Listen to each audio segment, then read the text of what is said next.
Now let's see the projection fibers.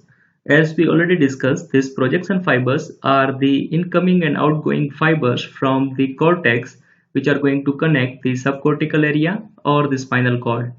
And these outgoing area from the cortical side to the subcortical and spinal cord, these are the corticofugal fibers, and these are always motor in nature, while the fibers coming from the spinal cord or the subcortical area to the cortical area, these fibers are centripetal fibers. These fibers are the corticopital fibers, and these fibers are always sensory in nature. So let's draw some projection fiber with the orientation of the other structures within the base of the cerebrum. So this is the coronal section of the brain along with the brain stem, and we can see the third ventricular cavity in the midline, and just on the both the side of the third ventricular cavity we can see one mass of the gray matter, one on each side, and these are the thalamus.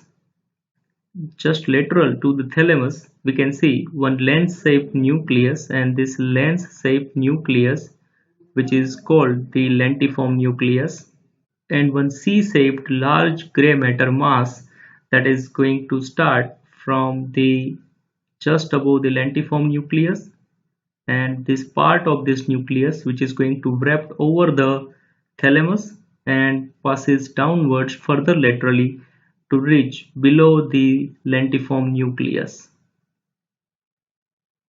And this large C-shaped nucleus, which is named as the caudate nucleus, and the anterior part of this nucleus, it is the head of the caudate nucleus,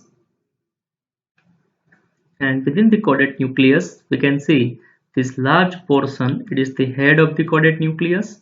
The part which is going to encircle the thalamus along with the lateral ventricle, that is the body of the caudate nucleus, while the terminal portion, it is called as the tail of the caudate nucleus, which is having one large projection near the end, and that is called as amygdaloid body. Now when we draw these projection fibers, they are coming from the cerebral peduncle of the midbrain, and from the cerebral peduncles the fibers, they are going to converge near the caudate nucleus, and it passes from a compact space between this head of the caudate nucleus and thalamus medially, and this lentiform nucleus laterally, and this portion, it is called as the internal capsule. And from here the fibers are going to fan out to reach up to the different areas of the cortex. And these fanning fibers, they are called as the corona radiata.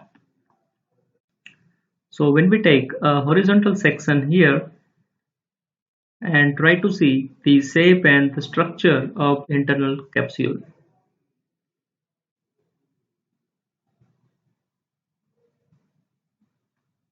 So both these are the thalami in the transverse section. These two are the lentiform nuclei, and here we can see the head of the caudate nucleus.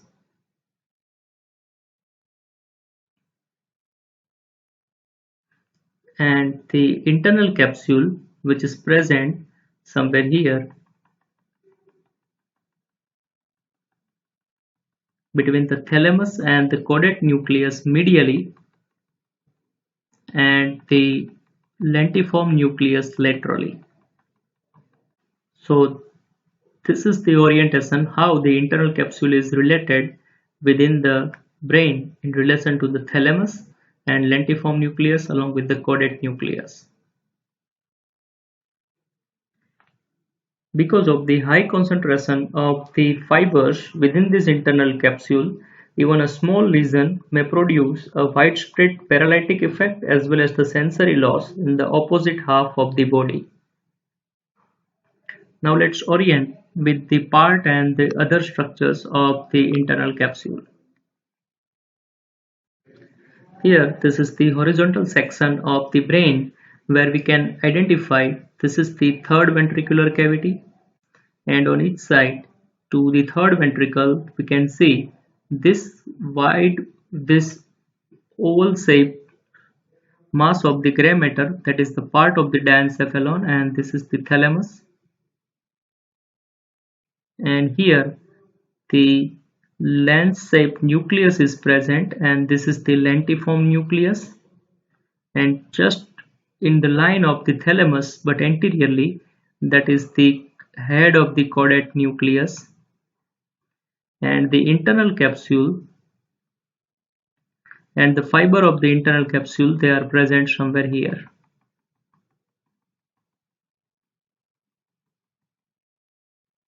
So by this orientation we can say that this internal capsule, it is V-shaped compact bundle of the white matter fibers in its concavity directed towards the lateral side.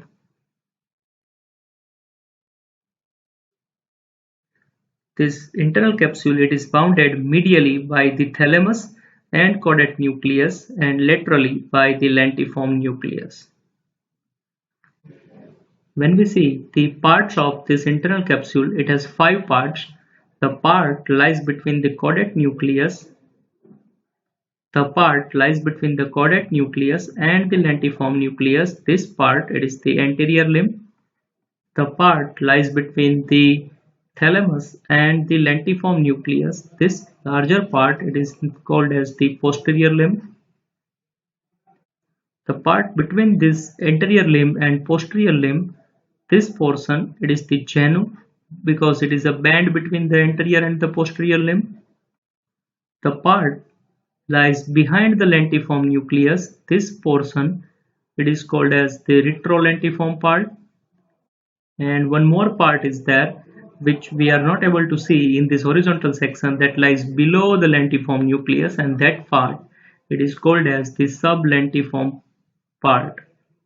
So there are 5 parts of the internal capsules are there. Now let's see the formation of the internal capsule, or we can say the constituent of the internal capsule, which are the fibers present within the internal capsule. We all know that this internal capsule, it is made up of the corticofugal and the corticopetal fibers, which are passing through this compact space between the thalamus and caudate nucleus medially and the lentiform nucleus laterally, and that's why this internal capsule is mainly made up of these compact bundles of these ascending as well as the descending tracts. So this formation of this internal capsule having mainly 2 parts, motor fibers and sensory fibers. The motor fibers include the 3 types of the fibers, and these fibers are the corticopontine fibers, pyramidal fibers and extrapyramidal fibers. While the sensory fibers, which are going to form the internal capsule, or we can say the sensory fibers which passes through the internal capsule, these are thalamocortical radiations. These thalamocortical fibers, they are mostly the third order neurons which are relayed into the thalamus to reach up to the cortex, and to which part of the brain it is going to reach. Depending upon that, it is divided into 4 types of the thalamic radiations. These are the anterior thalamic radiation, which are carrying the fibers from the thalamus to the frontal lobe of the cortex. Superior thalamic radiation. These are the fibers which are going to pass from the thalamus to the frontal and the parietal lobe of the cortex. Posterior thalamic radiation, which are carrying the sensation from the thalamus to the visual cortex, which is present within the occipital lobe, and these are the posterior thalamic radiation, or we can say the optic radiations. And fourth, the inferior thalamic radiation. These inferior thalamic radiations will carry the sensations from the thalamus to the temporal lobe, and these are mainly the auditory radiations. So these are the fibers. Now let's see the specific area of the internal capsule from which the specific type of the fibers are going to pass. So here, this is the schematic figure of the internal capsule with the different parts. And now let's see from where the motor fibers are concerned with the internal capsule. The motor fiber having three types of the fibers, and these are corticopontine fibers, pyramidal fibers, as well as the extrapyramidal fibers. And out of them, the total around two-third part of the internal capsule, it is going to be formed by the corticopontine fibers. These corticopontine fibers may be of four types depending upon from where it is going to come, and these are the frontopontine fibers, paritopontine fibers, occipitopontine fibers, and the temporopontine fibers from the frontal lobe, parietal lobe, occipital lobe, and the temporal lobe respectively. And out of these four types of the corticopontine fibers, the frontopontine fibers, we are going to draw it with the red color, and these frontopontine fibers, they are present within the anterior limb, genu, as well as the posterior limb of the internal capsule. While the parieto as well as the occipitopontine fibers, we are going to draw with the blue color, and these are present within the retrolentiform part. While the temporopontine fibers, they are present within the sublentiform part of the internal capsule, which is present below this lentiform nucleus, and that's why we are not able to see in this horizontal section. When we see the pyramidal fibers, we know that the pyramidal fibers, there are two types of the fibers, and these are the corticonuclear fibers as well as the corticospinal fibers. And these corticonuclear fibers, they are mainly for the head and neck, and these corticonuclear fibers, they are present within the genu of this internal capsule.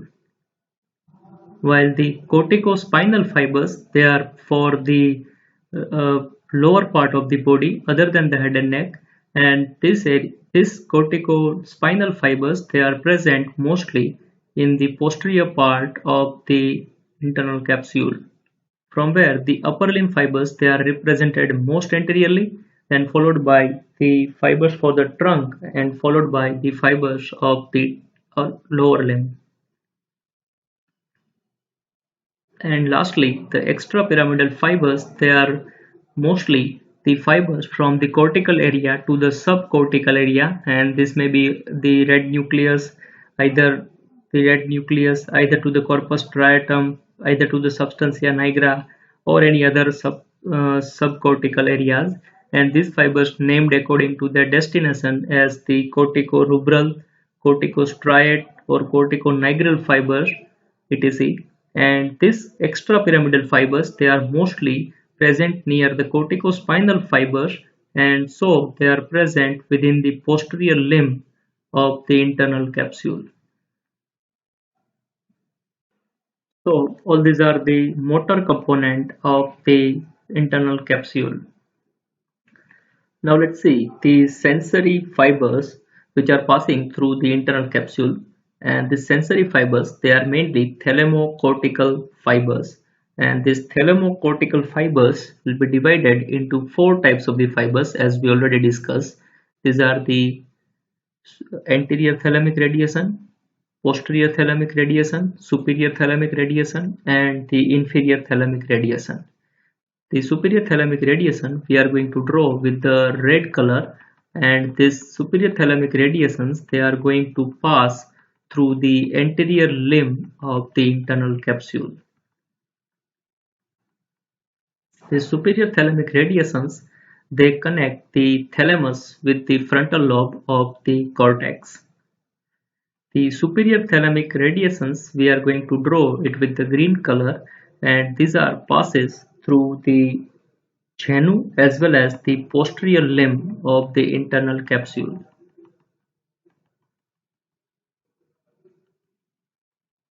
The superior thalamic radiations connects the thalamus with the frontal as well as the parietal lobe of the cortex. The posterior thalamic radiations, we are going to draw it with the blue color, and these are passes through the retrolentiform part of the internal capsule. These posterior thalamic radiations, they are nothing but they are the optic radiations which are going to pass from the lateral geniculate body of the thalamus to the visual cortex which is present within the occipital lobe.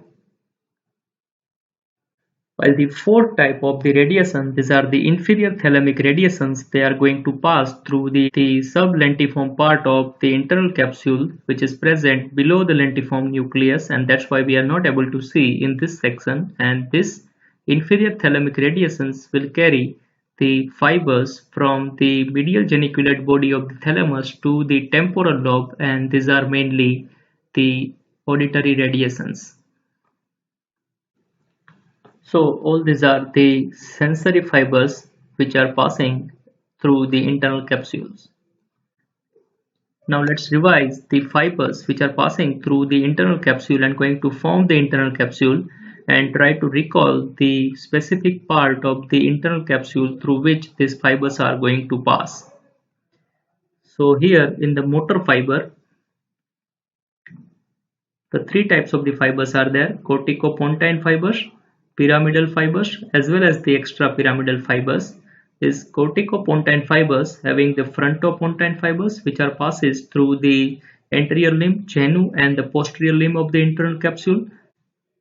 The paritopontine fibers as well as the occipitopontine fibers both are going to pass through the retrolentiform part of the internal capsule, and these temporopontine fibers, they are going to pass through the sublentiform part of the internal capsule.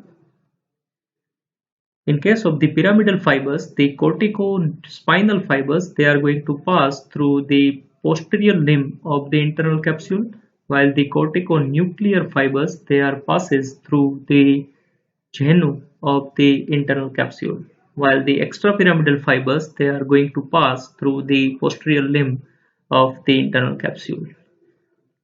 From the sensory fibers, the anterior thalamic fibers, the anterior thalamic radiations, they are going to pass through the anterior limb of the internal capsule. The superior thalamic radiations, they are going to pass through the genu and the posterior limb of the internal capsule. These posterior thalamic radiations, these are the optic radiations, and these are passes through the retrolentiform part of the internal capsule. And these inferior thalamic radiations, these are the auditory radiations, this passes through the sublentiform part of the internal capsule. Now let's see the blood supply of the internal capsule. But before going into detail of this blood supply of the internal capsule, let's orient with this figure. This figure, it is of the internal capsule where we have twisted the internal capsule from the retrolentiform part. So we can see this sublentiform part here also. And this is the anterior limb, genu, posterior limb, and the retrolentiform part of the capsule. And here in this figure, this is the circle of the Willis which is formed in the interpeduncular fossa of the brain. And these two major arteries, these are the internal carotid arteries, one on each side, and this is the terminal branch of the internal carotid artery, that is the middle cerebral artery, and this is one another terminal branch of the internal carotid artery, that is the anterior cerebral artery. Along with this middle and anterior cerebral artery, this internal carotid artery also gives one branch, that is the anterior choroidal artery, and this is the posterior communicating artery of the internal carotid artery. This posterior communicating artery will communicate the internal carotid artery with this posterior cerebral artery, which is the terminal branch of this basilar artery. And most anteriorly, the anterior cerebral arteries, they are going to communicate with each other through one branch, and that is the anterior communicating artery. Now let's see the individual blood supply to the specific part of the internal capsule. This anterior limb, it is going to be supplied by three sets of the arteries, and the first set of the arteries, it is from the anterior cerebral arteries, and these are the striate branches of the anterior cerebral artery. The second set of the arteries which are going to supply the anterior limb, it is the recurrent branch from the anterior cerebral artery, and this recurrent branch of the anterior cerebral artery, it is also called as Hebner's artery. And the third set of the artery which is going to supply this anterior limb, it is the striate branch of this middle cerebral artery, which is called as the Charcot's artery, and this artery is the artery of the cerebral hemorrhage. When we talk about the blood supply to the genu, it is also going to be supplied by the three sets of the arteries. First one is the recurrent branch of the anterior cerebral artery. Second set of the arteries which are going to supply this genu, it is from the striatal branch of the middle cerebral artery, and few direct branches are also going to supply the genu from the internal carotid artery.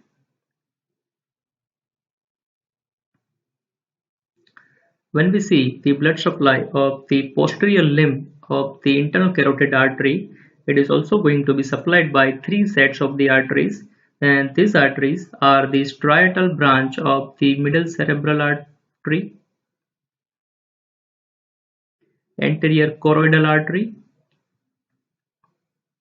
and the posterolateral branches of this posterior cerebral artery. When we see the sublentiform part of the internal capsule, it is going to be supplied by two sets of the arteries, and these are the branches from the anterior choroidal artery as well as the branches from the posterior cerebral artery. And this retrolentiform part of the internal capsule, it is going to be supplied by these posterolateral branches of the posterior cerebral artery. So this arterial supply to the internal capsule is very much important because this internal capsule carries the compact bundle of the fibers from and to the cortex, and that's why any vascular injury to the internal capsule will lead to the widespread symptom into the patient. And the damage to the internal capsule by the vascular injury will lead to the contralateral hemiplegia, where the opposite sided body will be affected. The most common artery for the cerebral hemorrhage, it is the artery of the Charcot, and that is the striate branch of the middle cerebral artery. And this artery, it is named as the artery of the cerebral hemorrhage. This Charcot's artery is going to supply the mostly posterior limb as well as the genu of the internal capsule, and that's why the injury to this artery will lead to the hemorrhage into this area, and the patient will suffer from the opposite sided hemiplegia, and this is one of the most common cause of the hemiplegia in case of a patient.